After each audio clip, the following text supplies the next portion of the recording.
Hi, everybody. Welcome. It's Natha Perkins from Electra Astrology. We're talking about Ceres, the asteroid, and we're going to be diving into a subject matter that can be a little bit tricky for all of us because, frankly, we're not that good at it.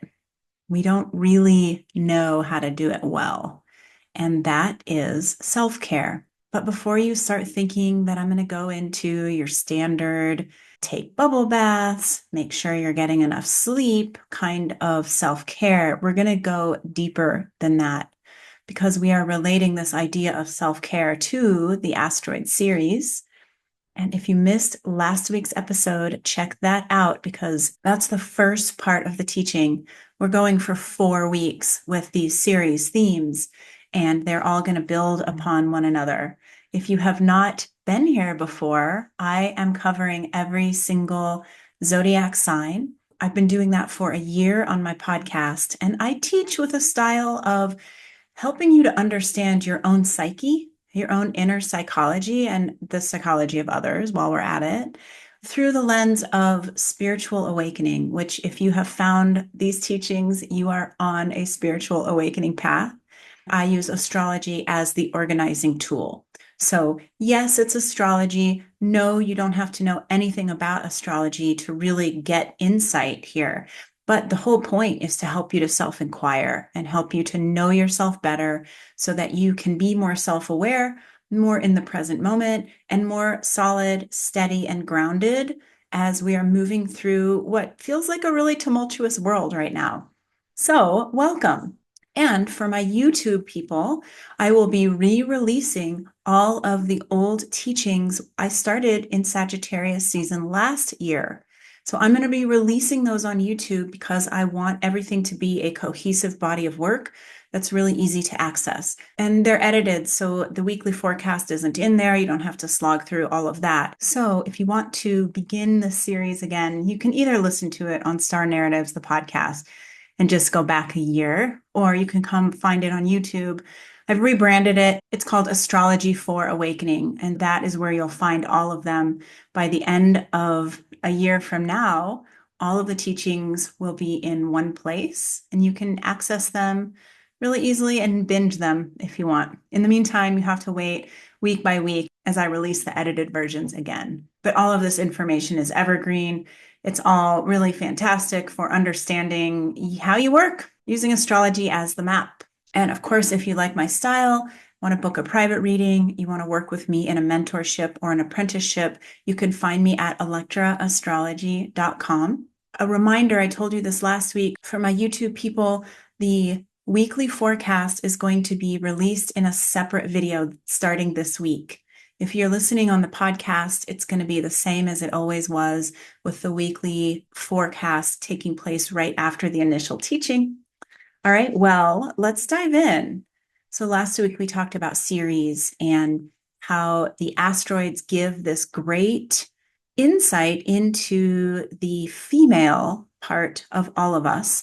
And I say it like that because even when you're a male, you will have these asteroids in your chart. And because most of the planets are considered to be masculine in nature, the feminine qualities are a little bit limited unless you bring in the asteroids. And so each asteroid has this really unique body of meaning that comes along with it. So we talked last week about the mother and the physical mother, the way that we were related to by our moms, how they related to our physical body, what we learned about what we needed and what we weren't worthy of or deserving of, and how essentially we're supposed to be figuring out how to remother ourselves. So I do have a Ceres guidebook. If you are interested and you want to see me elaborate a little bit on Ceres, you can find that on my website at electraastrology.com. It's under the section called Astrology on Demand. You can also find it on my Instagram. It's under the links. So this is just something to help you understand Ceres a little bit more, but I suggest that you grab that, and it's going to help you as we navigate through the month worth of Ceres teachings that I'm going to be doing.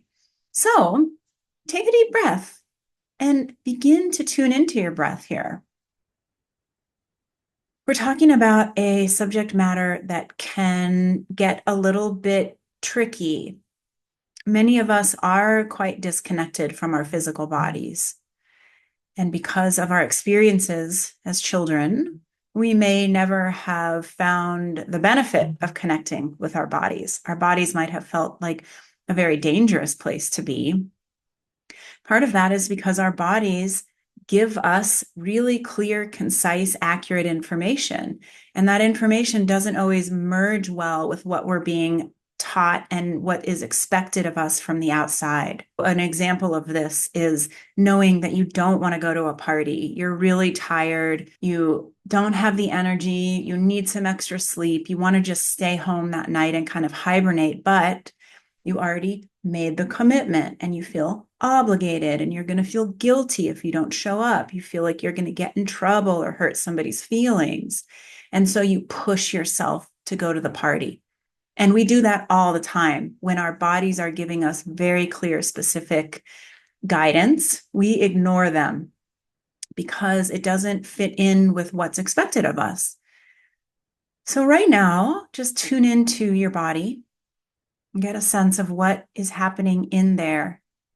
It's a whole ecosystem in and of itself. There's all these different places in your body that are communicating with you, usually through contraction, relaxation, tightness, discomfort, or even expansiveness. It doesn't have to be all bad. Our bodies give us a lot of go for it guidance when something feels good or feels exciting. But as we sit here, tune into what is happening in your physical body. Do a body scan and notice where you have tension or pain. Notice where you may feel exhausted or heavy. And give whatever area is the loudest, give it some breath. And imagine that you are just giving it some space. You're giving it some consciousness. You're just meeting it exactly where it is right now without trying to change it so much, but you are wanting to just give it some breath, give it some space, and see whether you can shift what's happening in that particular part of your body. And you can also inquire, what is going on? Why do I feel anxiety in my solar plexus? Why do I have some tightness in the back of my head? Why does my third eye feel like it's vibrating? Why do I feel anger in my gut? Why do I feel some heaviness in my heart or a sense of my throat being blocked? Now, I'm giving you some of the standard things that we feel in standard places in our bodies. But usually when we tune in, we remember a scenario that we've just gone through maybe that day or something that we've been ruminating on, something that we have been asked to do that we don't want to do, etc. So I'm leading you through this exercise because we're talking about self-care today. That is one of the pieces that we learn with Ceres is how to truly nourish ourselves with the understanding that we probably didn't get as much nourishment, nurturing as we needed when we were growing up. And even when our mothers were the best possible that they could have been, they are still operating from their own human experience and they are meeting the needs that they would like met. Doesn't necessarily jive with the needs that you need met. So we have to learn how to redo it and how to really tune in to better understand what it is that we need. So, what is it that you need right now? What is your body communicating to you? And just take a minute. And usually our bodies give us a very fast answer. We don't have to overthink it. Your body will let you know. Maybe you just need to switch positions, like me. Or maybe you need to take a sip of water. Or maybe you just need to take a deep breath. I have a few things. I have a few notes here. First thing at the top, reclaiming the nourishment that you deserve. The understanding that we are learning about what we deserve in terms of nourishment. And it's very easy as a child to feel as if you don't deserve things. You don't even realize that you're not getting your needs met. And many of us are conditioned to overgive and under receive. If we had parents that needed us to tend to them or needed us to be good, follow the rules, be a certain version of ourselves, which, by the way, that's most of us, then we learn that outputting is how we do it. It's safer to make sure other people are nurtured and nourished. And then we will put ourselves second. So, this question that I want to pose to you is, am I tending to my own needs as much as I'm caring for others? And that's just something to ponder this week as this subject matter is fresh in your head. How easily do you give of yourself to others, answering their phone calls, listening to them complain, trying to help problem solve, clean up after somebody, etc.? How often are you doing that with the caveat that are they doing the same thing for you? And are you allowing them to do that? When we looked at cancer, if you haven't listened to the cancer season series, you can go back and listen to that on the podcast Star Narratives. You remember that I talked a lot about giving being easier than receiving. The moon rules Cancer. The moon is the emotional mother. Ceres as the physical mother, working hand in hand with the moon as the emotional mother. We know for many, many reasons that it is safer to give because we don't necessarily want to take from other people if there are going to be strings attached, or if we're going to have to do something that we don't want to do, or it can even become a place of power. When we are giving, we are more empowered to get people to do what we want. So it's a very deep and complicated thing that we are all usually running back behind the scenes. For this week, how often do you give versus receive? Number 2 is the radical acceptance of your cycles. So I was having a conversation with a good friend, and if you're listening, you know who you are, about how we have these ideas of what we want to do. We logically know I need to make these shifts and changes. I want to move forward on this piece. I need to make this decision, etc. But if it is not in alignment with our natural cycles, then we bump up against frustration and we're beating ourselves up and we're saying, I wanted to complete this project yesterday, or I had all these shifts that I wanted to implement within my family and I can't seem to get it together. Well, when we're talking about self-care, we have to really honor the fact that we are involved in so many cycles. There's the cycles of the seasons. As females, there's the cycle of your moon. There's the cycle of the moon in the sky. And there's also the cycles of retrogrades, of the sun moving into new signs, and then the larger astrological cycles that we're all going through. And in many ways, we have to learn how to just surrender to those cycles, because you can be as gung-ho as you want to get something done. But if you're in Colorado like me, you wake up and there's a blizzard and you're not going anywhere because you're not going to take your car out on the road. Or you can be so excited to grow your garden. In April, you're not going to have a garden full of fruit, period. You're going to have to wait until June, July, August for that. If you are a female and you are still cycling, you know that when you are about to get your period, you're not going to have a ton of energy. You're not going to be at your best. You're going to be pretty grumpy. So I'm saying that we have to really learn how to honor the ebb and flow of our emotions, of our energy, of what's happening outside of us. And this is a big piece of self-care. We don't want to get caught in that beating ourselves up because we're not at the goal that we set for ourselves when we were in a different cycle. Be aware of that this week as well, that there's something important about looking at the bigger picture and seeing where you're actually at in a cycle. That we are, in many ways, probably more than we know, on the divine timing watch, as opposed to our little human clock. So the third thing is inner grounding and growing our roots. So we know that when we're young and we are going through adolescence, that we have to go through several experimental friendships, relationships, We have things that happen to us where we put ourselves in situations that didn't work very well. I was at a concert and I didn't have a ride home and it was really sketchy, or my phone battery died and I was in a bad neighborhood. I didn't know how to solve my problem. I ended up at somebody's house. I didn't feel safe, right? Think about all of the situations in your life where you realized that you didn't feel safe and that you had somehow gotten into a situation that was a little bit out of your control or over your head. And then as you get older, you begin to really manage where you end up and you become better at meeting those needs of safety and security.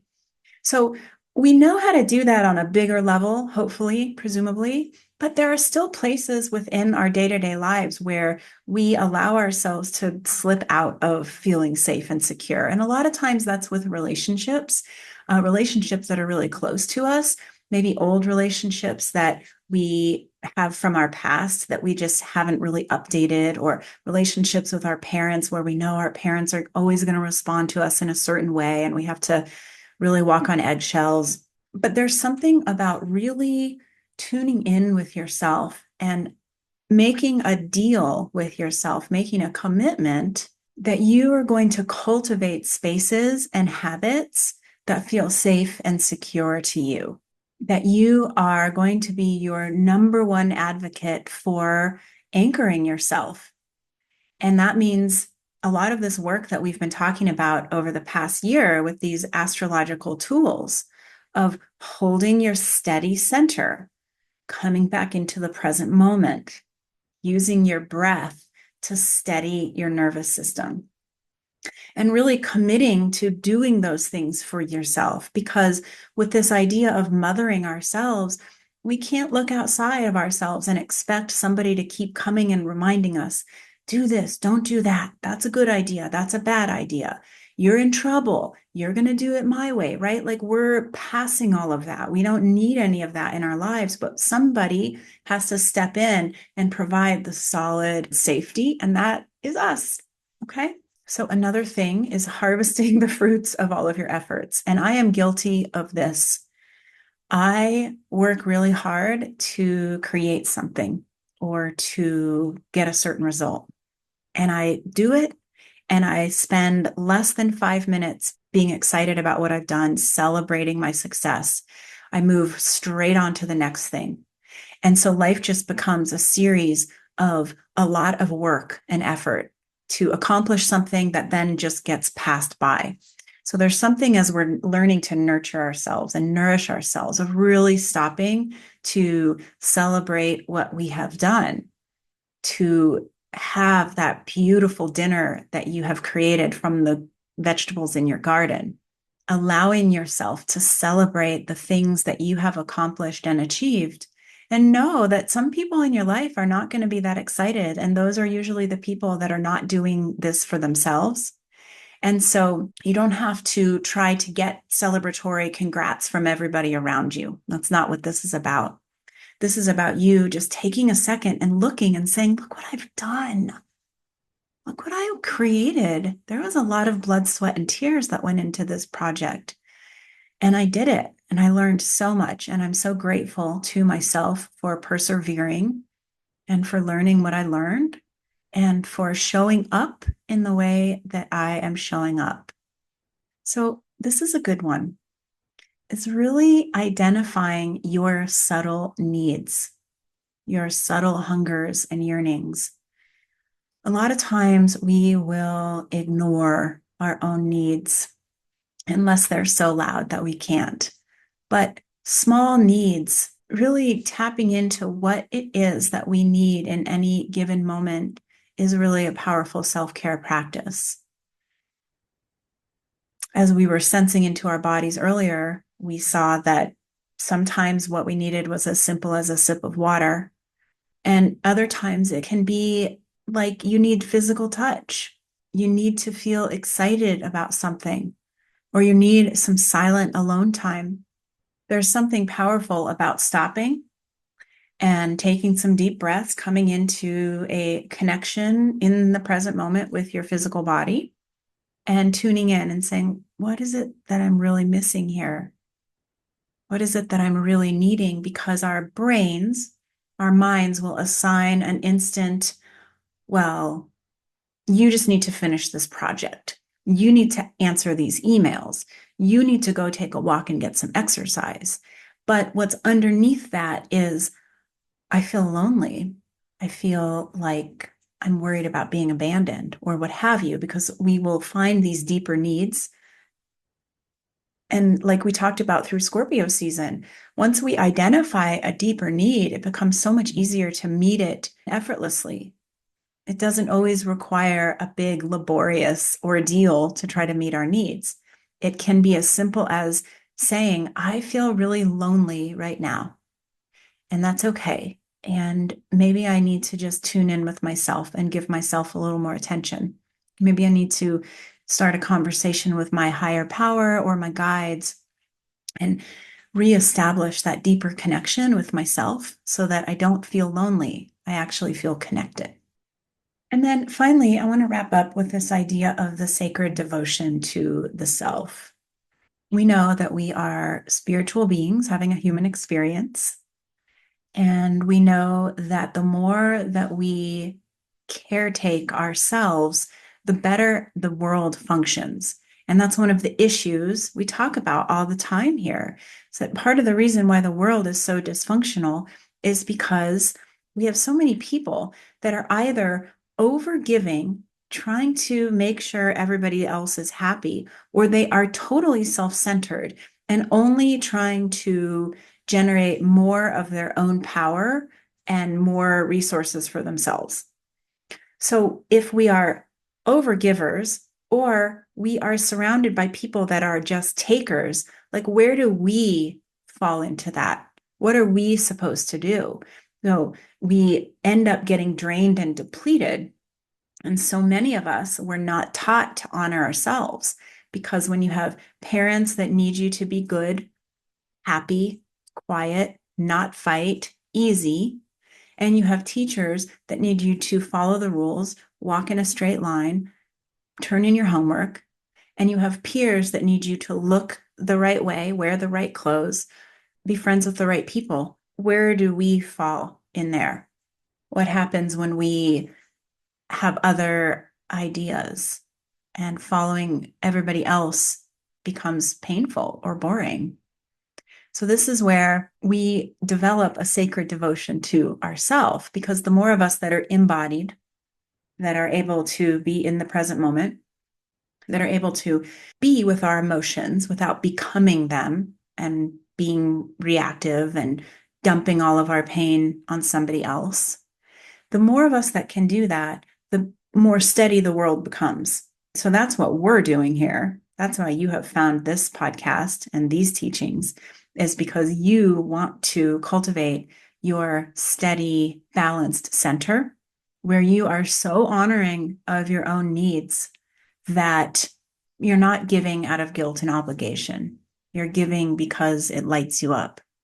And you're very clear about what is good for you and what is not good for you. And listen, none of us are perfect at this, and we probably will not be while we're embodied in human form. But this is just building the muscle.